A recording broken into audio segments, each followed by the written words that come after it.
dumbass! Why is this happening?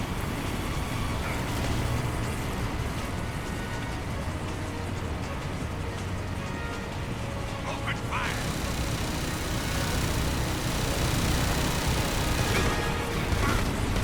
This can't be! We can do this.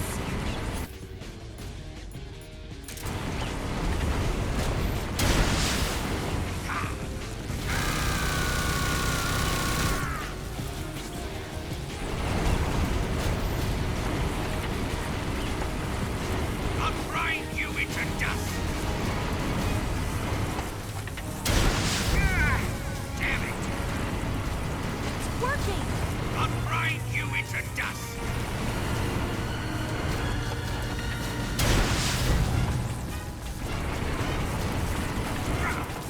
Open fire!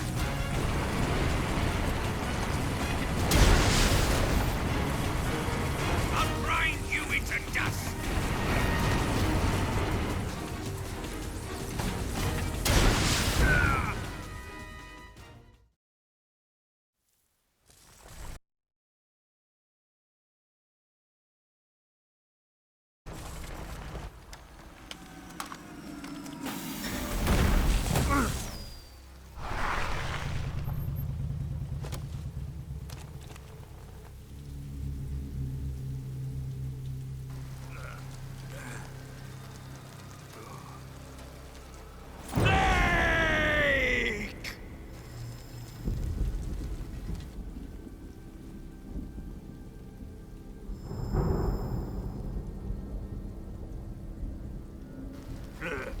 Who's afraid of a little thunder?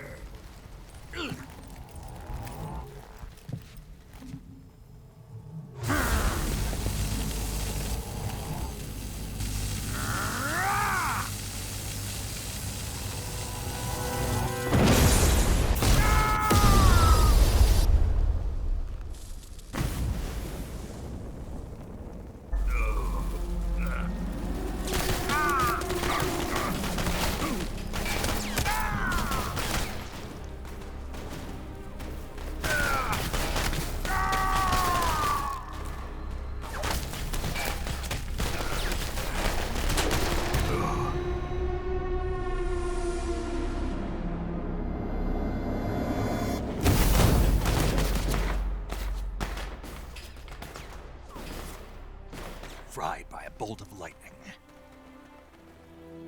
A fitting end. It's finally over.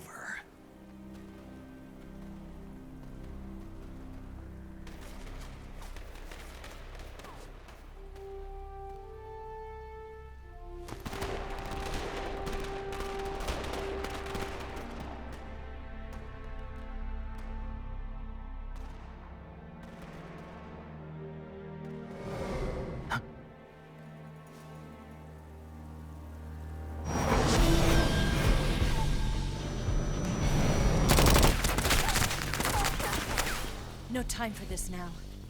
The escape craft is just up ahead.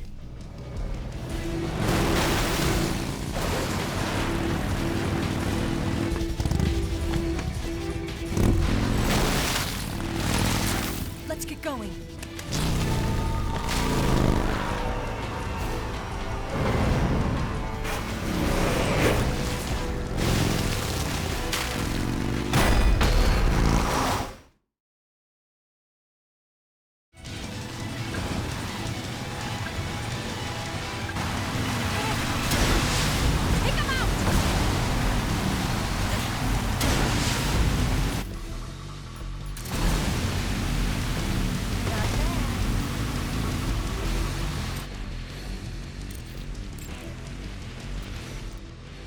Snake, you've got to make it to the lake. Leave the driving to Eva like before, and stay vigilant. The enemy is still in pursuit.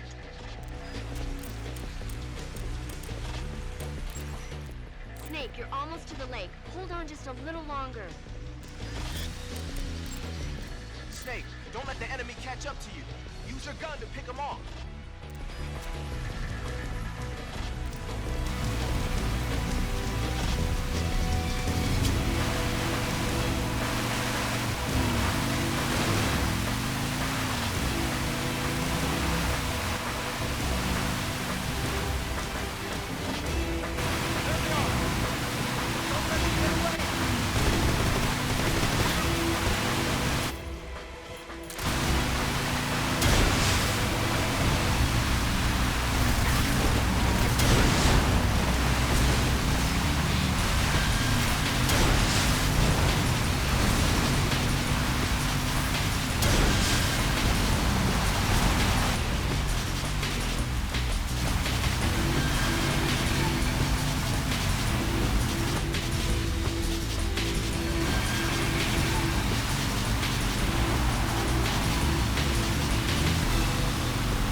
Looks like they finally gave up. Don't start celebrating yet. We're leaking fuel. Damn it. Tank shot up.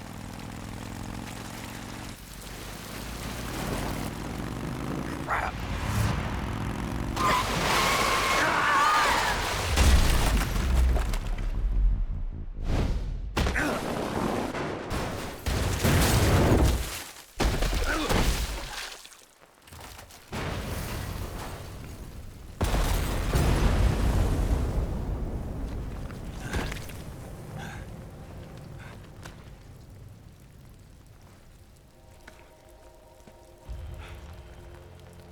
Eva!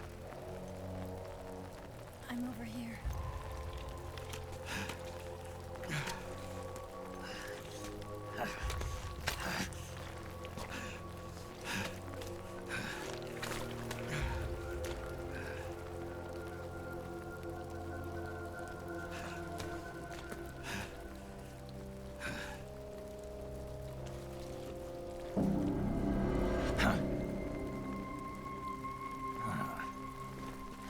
Snake.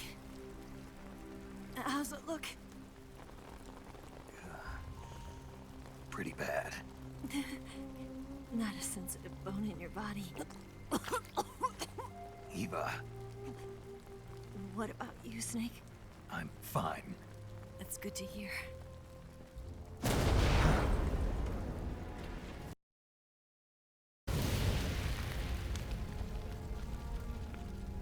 We have to get away from here, Eva. Let's go. Leave me. Eva!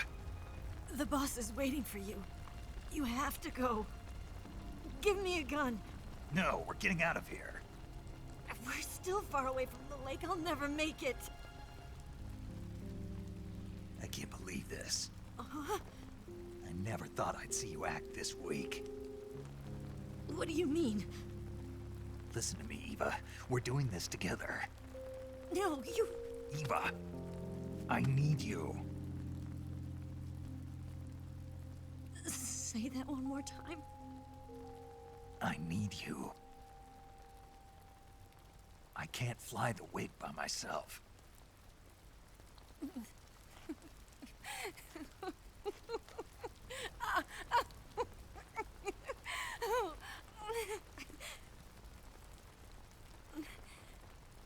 All right, then. I guess I'd better help you out.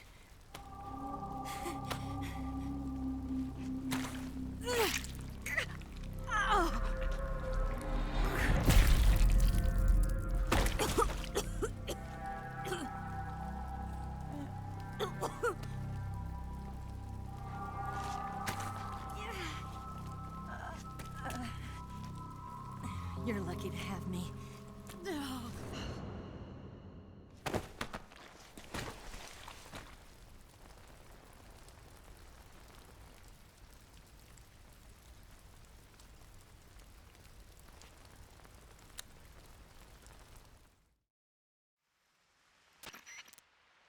Snake, can you hear me? Paramedic, thank God. Eva's been seriously hurt. So have you. Luckily, I think her organs are all intact, but Calm down, Snake. calm down. You'll both be fine as long as you get the proper emergency treatment. But you're the only one who can do this. Understand? So you've got to calm down. Right. Okay. Okay. Now let's open up the survival viewer and treat the injury. Do you have supplies with you? I'm running kind of short. Then by switching the survival viewer over to Eva, you can treat her wounds too. Now get to work. Oh, and Snake, I'm pretty sure you know this already, but if you don't have enough supplies for the both of you, your wounds come first. Huh? Do you get my meaning, Snake? You've still got a mission to complete. Yeah. I know what I have to do. Snake? Like this.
I think so.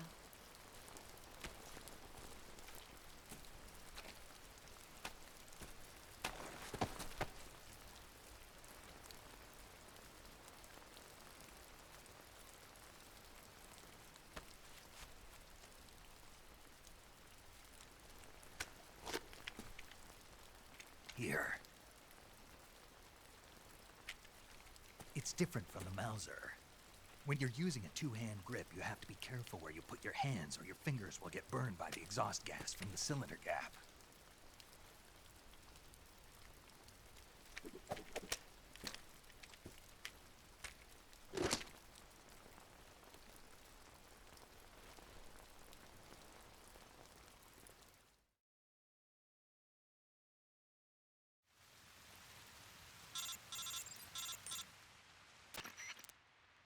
Snake, are you all right? I've been better. What about Eva? I healed her up. She can manage. Good. Snake, you'll take the lead and break through the enemy's line of defense. Eva will ordinarily be following behind you. If you lie on your belly, she'll lie down as well. If you slip and fall off a cliff, she'll follow right behind. You can call out to Eva by pressing the action button. Head to the lake along with Eva.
Snake, stay on your toes. The enemy hasn't given up coming after you yet. They should be there any minute now. If you go southeast from there, you'll come to a road leading to the lake. Take Eva with you and head southeast.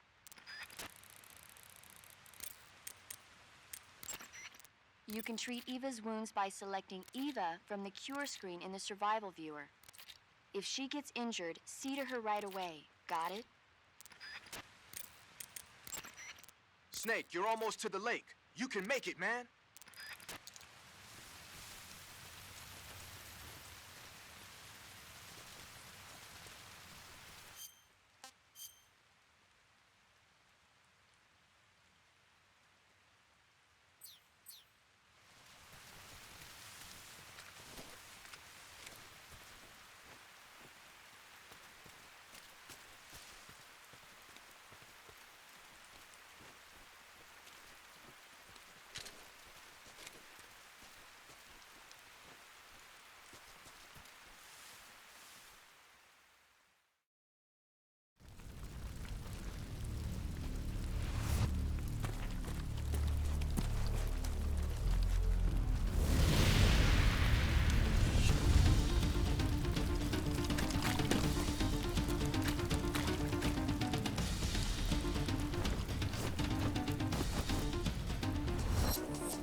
This tastes like crap.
I'm so hungry.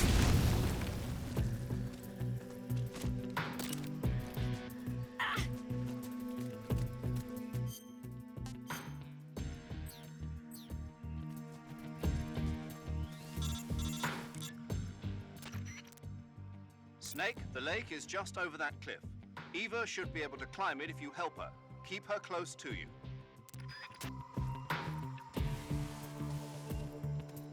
I'm so tired.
Yuck.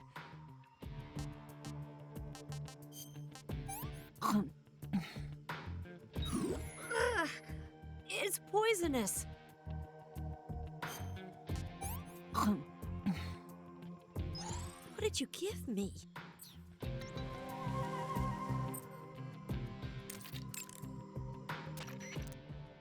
Snake, don't forget about Eva's stamina. She'll collapse from exhaustion if she runs out. If Eva's stamina starts to run low, give her something to eat. To give her some food to eat, open the survival viewer and select a food item from food while standing near her. But don't give her anything rotten or poisonous.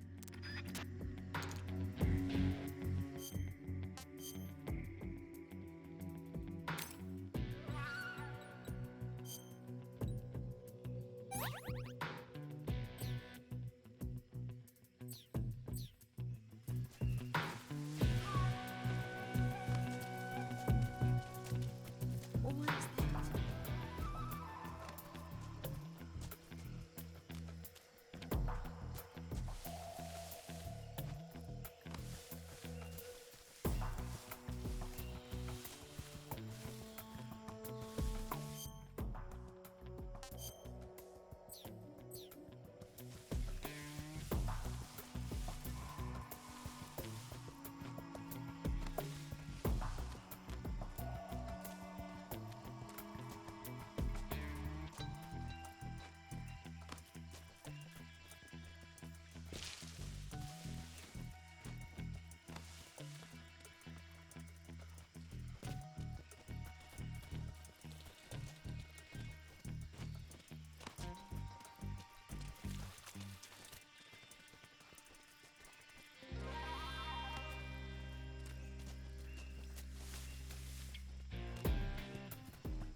Come on, Snake.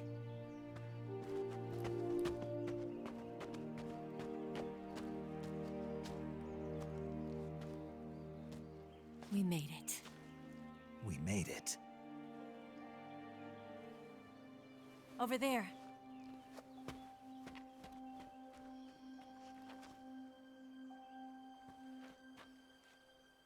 It's the boss, isn't it? I'll go get the wig ready to take off. Right. I'll leave you two alone. But come back in one piece, okay?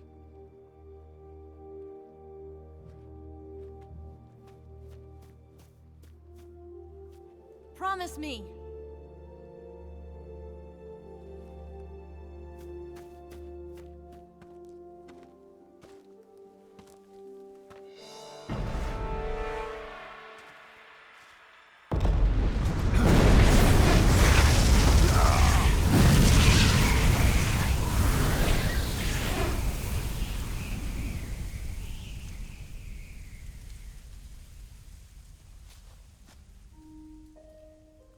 Life's end. Isn't it beautiful? It's almost tragic. When life ends, it gives off a final lingering aroma. Light is but a farewell gift from the darkness to those on their way to die. I've been waiting, Snake, for a long time. Waiting for your birth, your growth, and the finality of today. Boss. Why are you doing this? Why? To make the world one again. The world used to be whole. But with the end of the Second World War, the philosophers began to fight amongst themselves, and the world was torn apart. The Cobras, my comrades who trained and fought alongside me, were torn apart as well. The foibles of politics and the march of time can turn friends into enemies just as easily as the wind changes. Ridiculous, isn't it? Yesterday's ally becomes today's opposition. And this Cold War? Think back. When I was leading the Cobras, America and Russia were fighting together.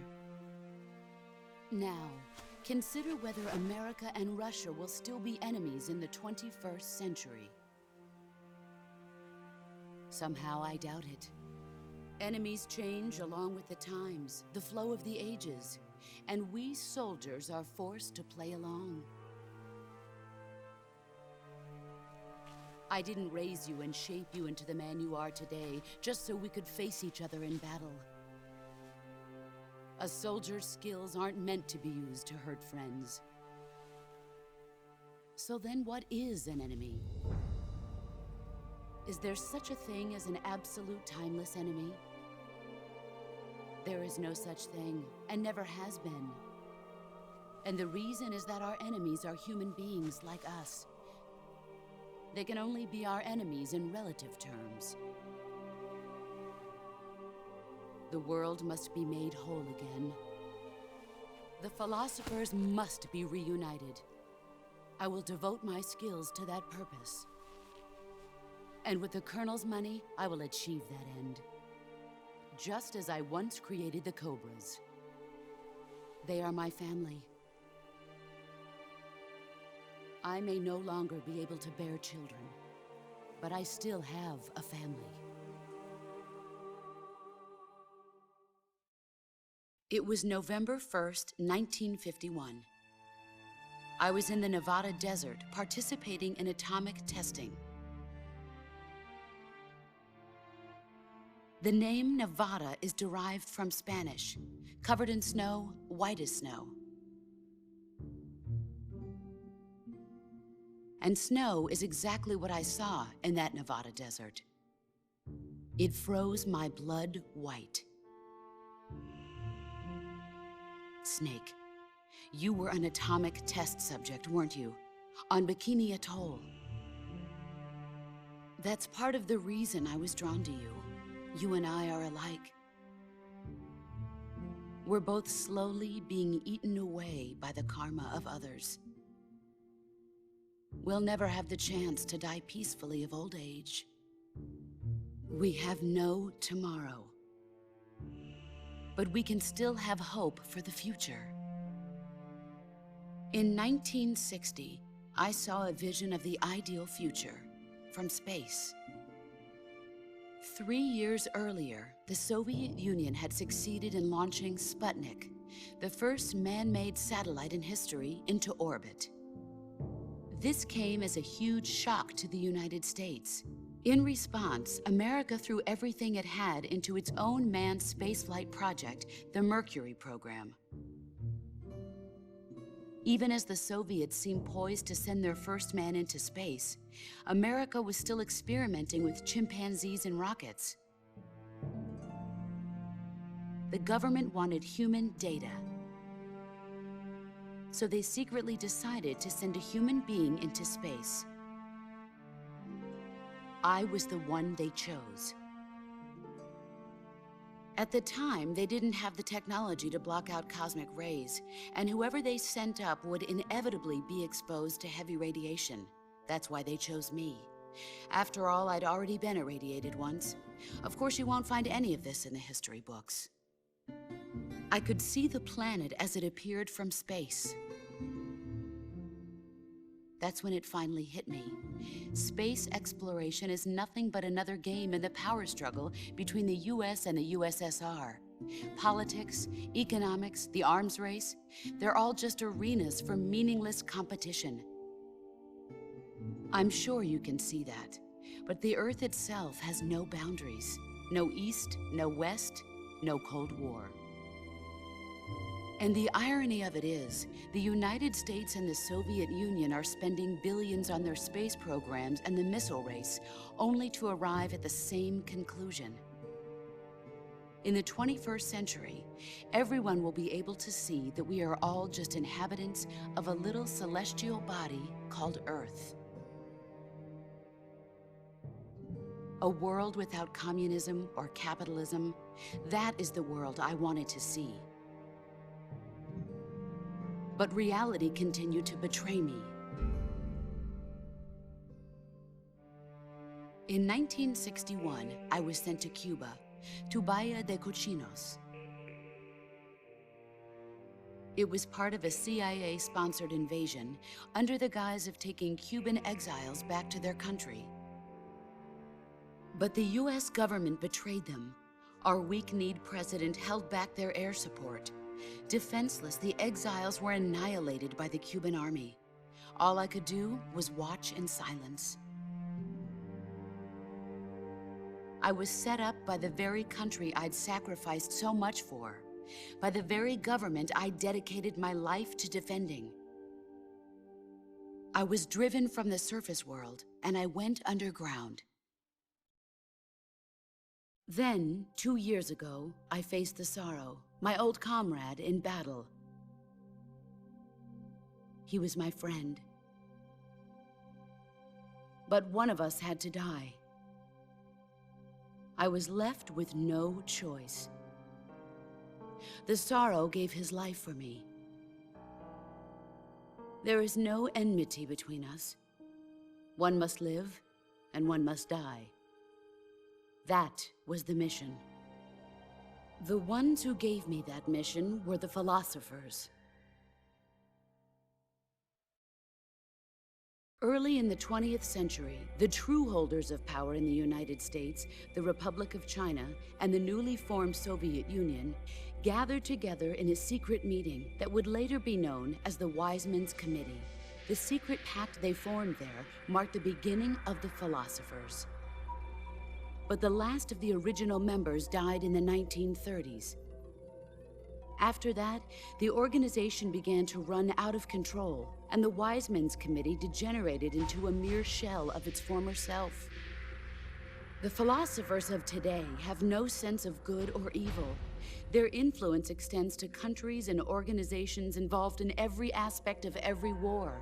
They have become war itself. That's how they operate. The sacrifices of war cause a shift in the times. This shift leads to renewed conflict, and in turn triggers the next war.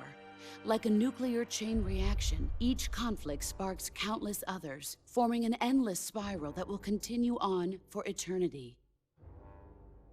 Do you understand what I'm saying, Snake? By consuming me and you, the philosophers intend to keep that cycle going forever. It was my father who explained all of this to me. He was one of them.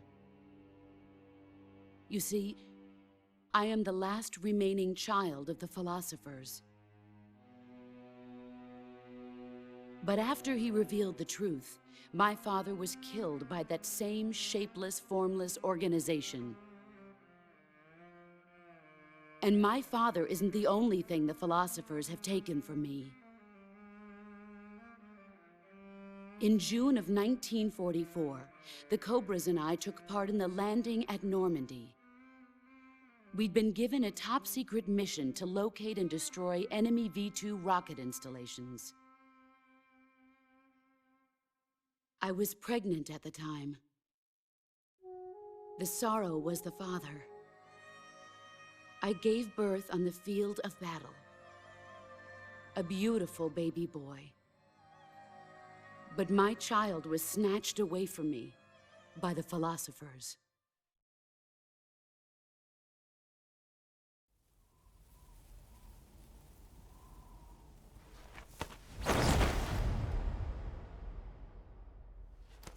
Look at this scar. This is proof that I was once a mother. I gave up my body and my child for my country. There is nothing left inside me now. Nothing at all. No hatred, not even regret. And yet sometimes at night, I can still feel the pain creeping up inside me, slithering through my body like a snake.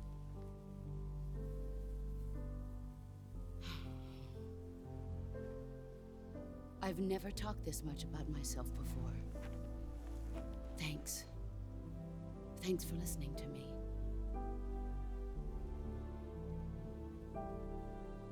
I feel content. Snake? Commence the operation. I raised you. I loved you. I've given you weapons, taught you techniques, endowed you with knowledge. There is nothing more for me to give you. All that's left for you to take is my life, by your own hand. One must die, and one must live. No victory, no defeat. The survivor will carry on the fight. It is our destiny. The one who survives will inherit the title of boss. And the one who inherits the title of boss will face an existence of endless battle. I'll give you 10 minutes. In 10 minutes, MiGs will come and bomb the hell out of this place.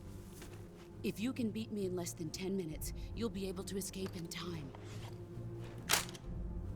Let's make this the greatest 10 minutes of our lives, Jack. Boss. You're a soldier. Finish your mission. Prove your loyalty.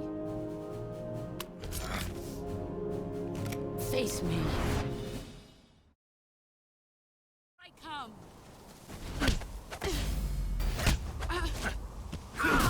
Excellent, Jack.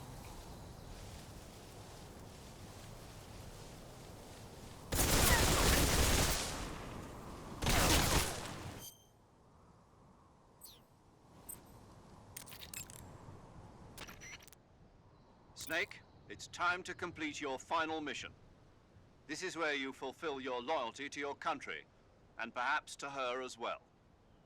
You must defeat the boss. The firepower of that Patriot pistol the boss is using is beyond compare. In a straight shootout, you'd lose every time. Your first concern should be to hide yourself while using camouflage. Maneuver towards the boss's blind side, wait for an opening, and attack her with a gun or CQC.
Snake, it's all over if you lose sight of the boss.